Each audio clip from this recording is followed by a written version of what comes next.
The future of Barcelona's attack is Brazilian, and I'm also going to be talking about the media pressure that Vitor Roque has been receiving in the past week. One of the reasons why Vitor Roque's name has been talked about so much is because Victor Font, somebody who wanted to take charge of Barcelona a few years ago, did criticize Joan Laporta and the transfer of Vitor Roque. So I do have a lot to say about this conversation here. But let me start it like this. Vitor Roque came in January. Many of us were excited. We're like, hell yeah, we're gonna have a Brazilian striker and a player for the future. Okay, that's the key word, a player for the future. Many of us did not deny his talent. We know that this player will become a great player in a few years. Keep in mind that Vitor Roque has just also turned 19 years old about a month ago. And in the past 2 months, since he made his move, he rarely got any minutes. So far, he has a total of 211 minutes played under Xavi Hernandez. And in those 211 minutes, he has scored 2 goals. So right now, he is averaging a little under 1 goal per 90 minutes, which is very surprising because if you put it in that context, if he keeps up in this way, Vitor Roque can have 10 goals under his belt. But let me tell you, that is not the conversation. Many people are not saying that. Many people don't want to have those type of convos. What they want to talk about is look at the minutes that Vitor Roque has received and look at how much Barcelona have paid for this Brazilian player. Victor Font stated this a few days ago, and I quote, "This season we spent 43 million euros on players who are not playing. 40 million euros for Vitor Roque and 3 million euros for Oriol Romeu." But like I've said, we're only going to be talking about Vitor Roque because 3 million euros for Oriol Romeu is really not that much. Let's talk about the 43 million euros that Barcelona have spent. Okay, so look. Listen, Victor, you are obviously not the only one or only person that criticized Vitor Roque and what Barcelona have done 2 months ago, because there has been the media speaking about this, multiple news outlets speaking about how Barcelona have not really used Vitor Roque a lot. And it is surprising for Victor Font, this man here, to say that he supports Barcelona, but at the same time also wants to say Barcelona have wasted money on players that they don't even use, basically trying to tear the club from the inside, putting in these voices and putting on the pressure on Vitor to maybe make a decision later down the road and say, I don't want to stay at Barcelona. This is the whole objective. This is what it means when you say you spent X amount of money and it has all been wasted on just this player. There's also been talks from the media stating that Barcelona have signed the wrong Brazilian because they have missed on a player like Andre Cury, the agent of Vitor Roque, wanted to speak about this whole situation, basically giving out a big response to Victor Font. It's going to be a very long statement, but hang with me here. And this is what Andre Cury had to say to Rack 1. The number 9 position at Barcelona is very well occupied with Vitor Roque. Barcelona does not have to worry about Endrick. They'll have to think about signing Messinho. I bet on him because he is the new Neymar. Vitor Roque is very well physically and very strong mentally, waiting for minutes to show it on the field. He really likes Xavi and respects his work. He understands the situation, but I do think that in some games he could have put him in for a few more minutes. Barcelona pays 5 million euros every 6 months until reaching 31 million euros permanently. And to meet all variables, Vitor Roque would need to be a starter. And if he is a starter at 20 years old at Barcelona, his price would skyrocket to 200 million euros for sure. Then he added more details about the added variables and he stated 1 million for the Ballon d'Oro and 2 or 3 for being among the 3 best in FIFA. The rest is from being a starter in half of the games. Then he continues to talk about Real Madrid and them overpaying for Brazilian players. Madrid have been betting on Brazilians since they lost Neymar. They went crazy paying for large amounts for Rodrigo, Vinicius, and many more. With Vinicius in addition, we were betrayed by his representatives. Vinicius could have been a Barcelona player because he is culé. The truth is that there is a lot of clubs ready to pay 50 million euros for Vitor Roque. He will not go anywhere though. Even if he is loaned out, he is only determined to succeed at Barcelona. So Andre Cury spoke about many different things here, but again, like I've said, we're going to be very Vitor Roque focused here. Here are going to be a couple of things that I want to say. We have to remember that Vitor just came back from a very long-term injury and then went straight into La Liga. Of course, right now, maybe Xavi Hernandez is considering for Vitor Roque to get a good amount of rest and to make sure that he does not get re-injured because he was out for about 4 to 5 months. Moving on to the next point. Before he got that injury, Vitor Roque did not stop playing, right? He was playing from the top of the 2023 year, back in like February, all the way until the end of the year. And then you're just gonna assume assume that Vitor Roque can just come in again and play another 6 months with Barcelona, which is this season right now, and then go on and play more international matches in the summer? It's going to be too many minutes for Vitor Roque. And Xavi Hernandez knows this. And this is the reason why I always say context matters, my friends. You need to have context. What has Vitor Roque been through before joining Barcelona? And that is a lot of minutes, very similar to Koundé or Gavi, and a very big serious injury that you don't want to encounter again. And Xavi Hernandez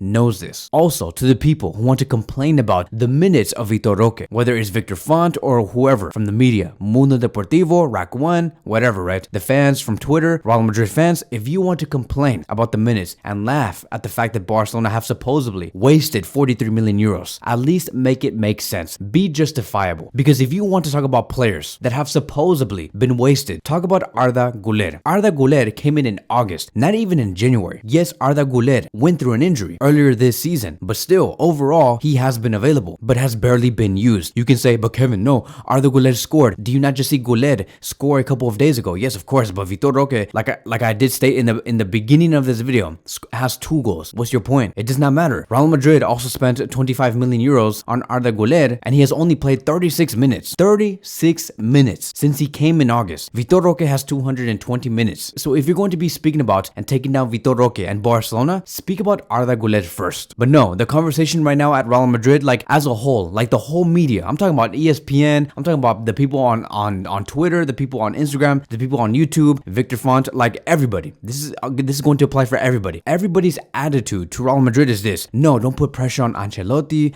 He's only 19. Arda Güler needs to take his time. The coach knows this. Everything's okay at Real Madrid. Everything's being well handled.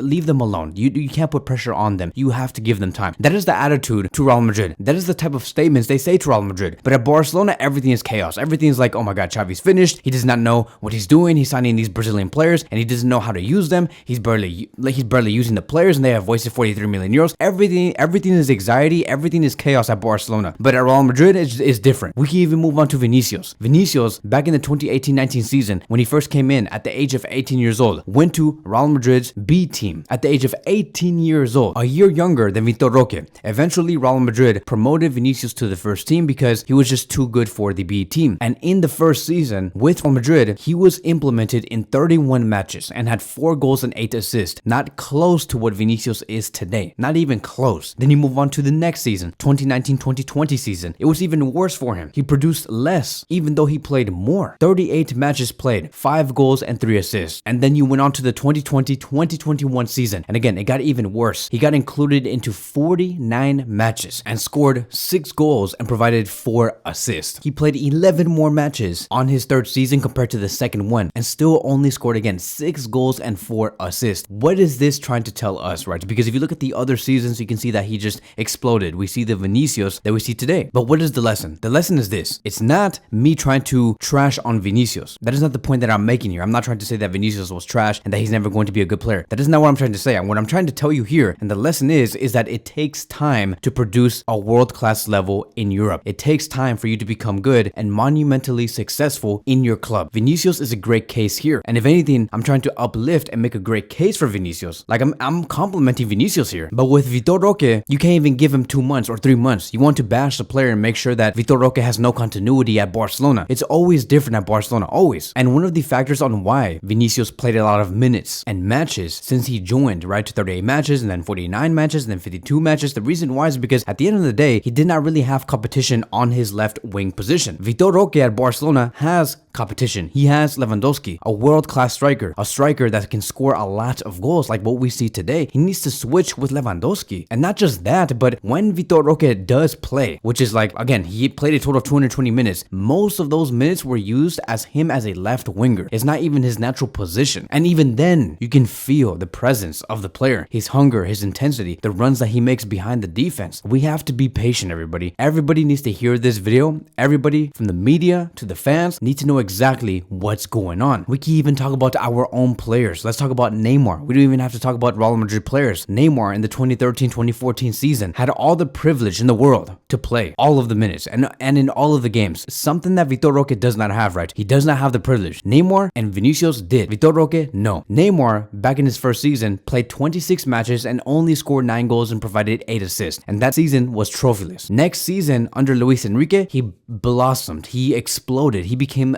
a world-class left winger, top level. He became the Neymar that we all know today. And I would tell you that this is probably the fastest route you can reach to the top, right? Because it only took Neymar one season to get to the top and win everything and score all the goals and provide all of the assists. That is the fastest route. It's a one season thing. You have to play for one season, which is not going to be your very best, and then in the next one, you blossom. With Vinicius, it took him 3 seasons. But with Vitor Roque, like I have said, you can't even give him 3 months. Like the media just wants to say, after 2 months, oh, he's unsuccessful, he needs to leave, Andre was better, he needs to go somewhere else to get minutes so he can get better. And so I just don't get it. I really don't understand. And this is the reason why it's really hard to be a Barcelona fan, because you have to deal with such stupidity like this every day. Like, welcome everybody. Welcome to whoever decided to become a Barcelona fan yesterday. Welcome, because this is going to be the type of world that you're going to be living in. And this is why it's important for us to be together, to be united as fans, and to support Barcelona fully. We cannot be a group of people that represents Barcelona, right, and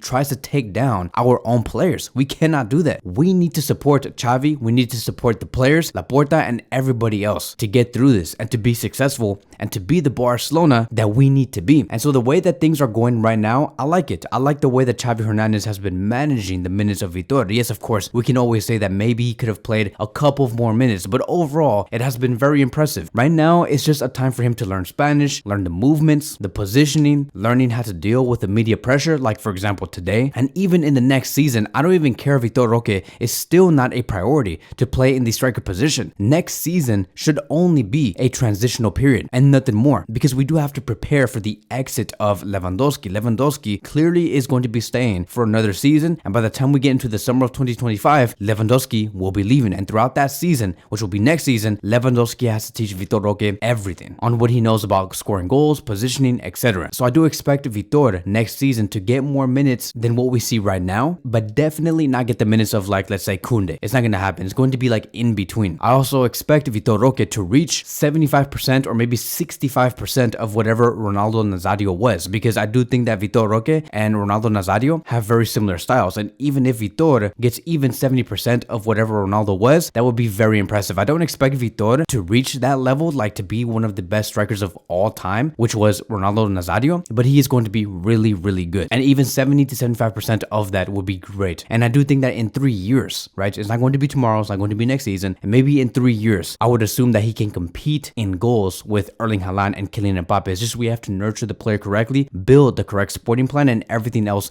will fall into place. This is also another reason, right, we're going to be transitioning to a different conversation and to a different player and speak about Messinho, because I do think that if we want to get the best out of Vitor, we're also going to need great partners surrounding Vitor. And one of the ways we can invest for the now and for the future is to get Messinho, a player that can complement Vitor Roque in the future and form a great Brazilian duo. This is the reason why I said that the future of Barcelona's attack is Brazilian.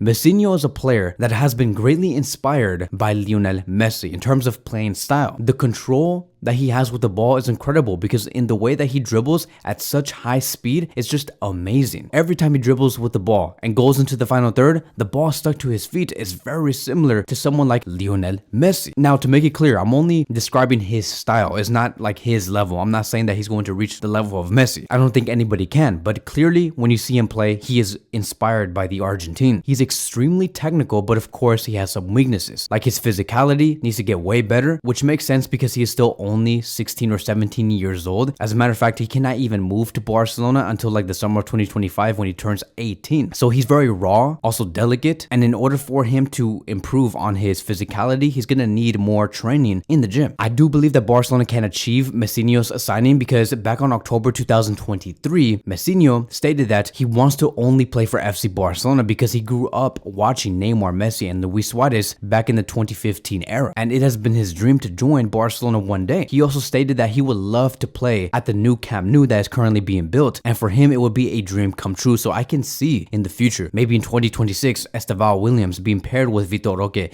in that new Camp Nou with hundreds and hundreds of fans watching the new Barcelona. Now, keep in mind that I'm also asking for Barcelona to pay 65 million euros for Estevao Williams. He also plays in the exact same position of Lamine Yamal. So to pay 65 million euros in a position where Yamal is at, I know it sounds crazy, but I do see a future where Barcelona is going to have to play a lot of games. games because they're going to have to compete for the Super League, La Liga, the Copa del Rey, the Spanish Super Cup, the Club World Cup. Many of these players like Lamine Yamal, Estevao Williams, Vitor Roque, they're going to have to play for their national teams, also represent Spain, Brazil. It's going to be a lot of games. It makes sense for us to have two great, dangerous options on the right side with Lamine Yamal and Estevao Williams. So there's a reason why the agent, Andre Cury, wants Barcelona to sign Messinho, because he is really, really good and can provide Barcelona a lot. There is room on the right wing position. I do think that Rafinha will stay with us for another season, next season. Maybe he might get sold, maybe not, but it would make sense for him to stay. And then by the time he leaves in the summer of 2025, we introduce Messinho. And so that is it. That is going to be wrapping up today's video. Thank you guys so much for watching, and I will see you guys in the next one.